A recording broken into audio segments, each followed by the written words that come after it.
Assalamualaikum warahmatullahi wabarakatuh. Om Swastiastu. Di sini kami dari kelompok 2 akan menjelaskan farmakologi dari obat Theophylline yang beranggotakan saya Alio Fajar Oktrianto NIM 119260009 dan Saya Yara Makuya NIM 119260100. Saya Putu Vinanda Dewi NIM 119260159. Saya Sekarina Yahdiah Kinanti, NIM 119260048. Saya Rizkyana Usmaningrum NIM 119260139. Selamat menyaksikan.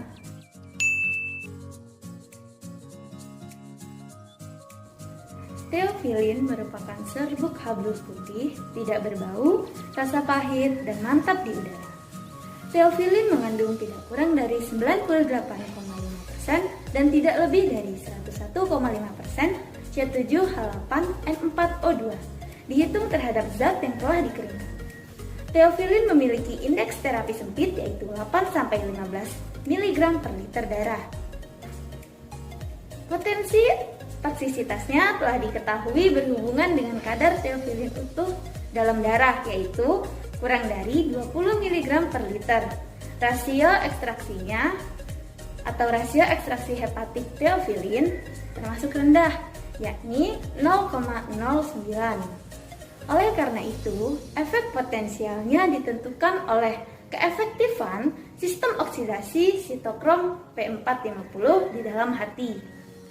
Theophylline berfungsi untuk mengobati dan mencegah nafas pendek dan kesulitan bernafas yang disebabkan oleh penyakit paru-paru misalnya asma, emfisema, dan bronkitis kronis.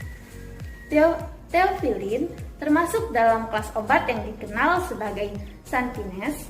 Ia bekerja di saluran udara dengan merelaksasi otot-otot, membuka saluran udara untuk meningkatkan pernapasan dan meredakan iritasi paru-paru. Gejala masalah pernapasan yang dapat dikontrol dapat melancarkan aktivitas Anda sehari-hari. Obat ini tidak bekerja secara langsung dan tidak boleh digunakan untuk serangan kesulitan bernapas yang tiba-tiba. suatu obat yang diminum secara oral akan mengalami 3 fase, yaitu farmasetika, farmakokinetika, dan farmakodinamika. Farmasetika merupakan fase pertama dari kerja obat. Dalam saluran gastrointestinal, obat-obat perlu dilarutkan agar dapat diabsorpsi. Obat dalam bentuk padat harus didisintegrasi terlebih dahulu menjadi partikel-partikel kecil agar larut dalam cairan, yang prosesnya disebut disolusi. Terdapat 2 fase farmasetik, yaitu disintegrasi dan disolusi. Disintegrasi sendiri merupakan pemecahan obat padat menjadi partikel-partikel kecil, sedangkan disolusi merupakan melarutnya partikel-partikel yang lebih kecil itu ke dalam cairan gastrointestinal untuk diabsorpsi. Fase farmakokinetik terdiri dari 4 proses. Yang pertama, fase adsorpsi. Yang kedua, fase distribusi. Yang ketiga, fase metabolisme. Yang keempat, fase ekskresi. Absorpsi merupakan proses pengambilan obat dari permukaan tubuh dari tempat-tempat tertentu dalam organ dalam ke dalam aliran darah. Theophylline biasanya diabsorpsi dengan baik setelah diberikan secara oral. Tetapi, absorpsi dapat bervariasi sesuai dengan bentuk dosis. Theophylline juga diabsorpsi dengan baik dalam bentuk cairan yang diminum dan tablet polos yang tidak salut gula. Bentuk dosis yang dilepas perlahan-lahan akan diabsorpsi dengan lambat. Makanan dan antasida dapat menurunkan tingkat absorpsi, tetapi bukan jumlahnya. Cairan dalam jumlah besar dan makanan berprotein tinggi dapat meningkatkan absorpsi. Tingkat absorpsi juga dapat dipengaruhi oleh ukuran dosis. Dosis besar diabsorpsi lebih lambat. Theophylline dapat diberikan secara intravena dalam cairan intravena.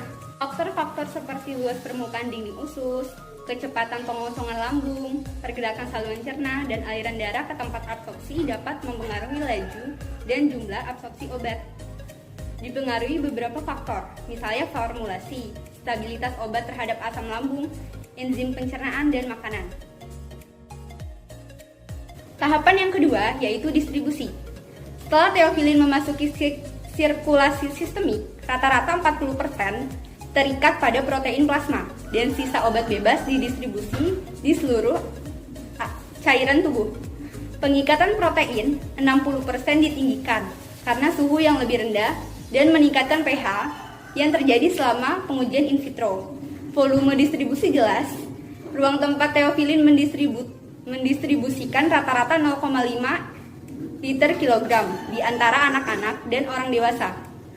Karena konsentrasi puncak setelah dosis penguatan tunggal sama dengan dosis dibagi volume distribusi, 1 mg kilogram akan meningkatkan konsentrasi serum rata-rata sebesar 2 kg per mililiter. Volume rata-rata distribusi selama asidemia yang tidak terkoreksi dan sirosis hati sedikit lebih besar karena ikatan protein berkurang pada pasien. Selanjutnya metabolisme. Metabolisme teofilin kurang lebih 90% melalui hepar. 10% diantaranya akan diekspresikan dalam bentuk tak berubah. Di dalam tubuh, metabolisme teofilin akan diubah menjadi metabolitnya, seperti asam 1-metil urat, asam 1,3 dimetil urat, dan 3-metilxantin, serta teofilin. Enzim yang berperan dalam metabolisme teofilin adalah CYP 1A2, 2D6, 3A3, 3A4, dan 2E1. Mekanisme metabolisme teofilin melalui 3 jalur utama, yaitu 3-demitilasi membentuk 1-metilxantin, 1-demitilasi membentuk 3-metilxantin diperantarai oleh CYP 1A2, dan 8 oksidasi membentuk asam 1,3 dimetil urat diperantarai oleh CYP 3A3 dan 3A4 serta 2E1.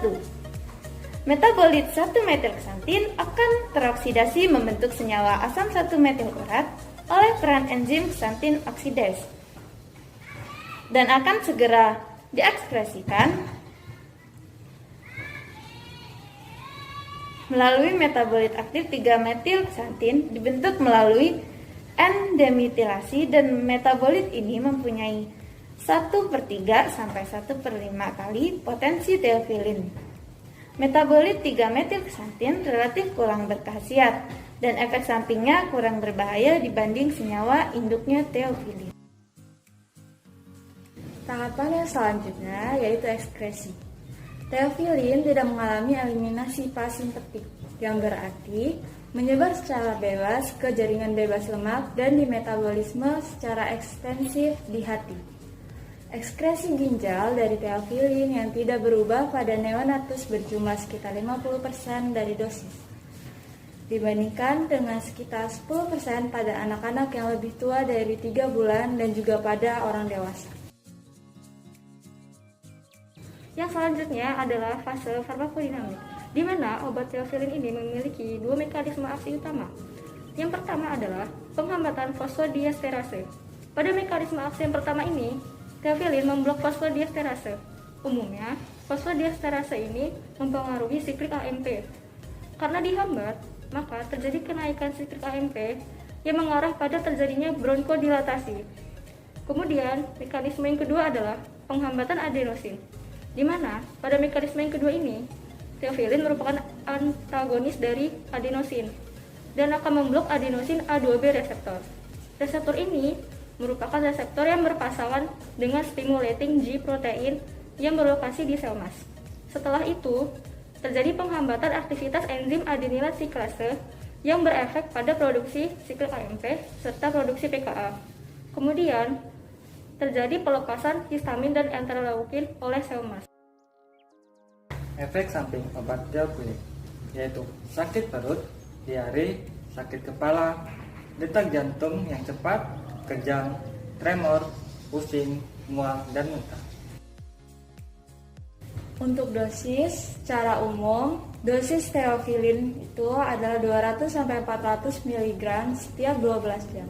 Untuk anak 2 sampai 12 tahun, 9 mg per kilogram setiap 12 jam, yaitu maksimal 200 mg.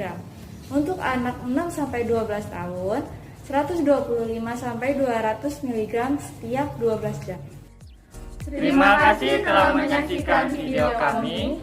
Jangan lupa Like, Komen. dan subscribe.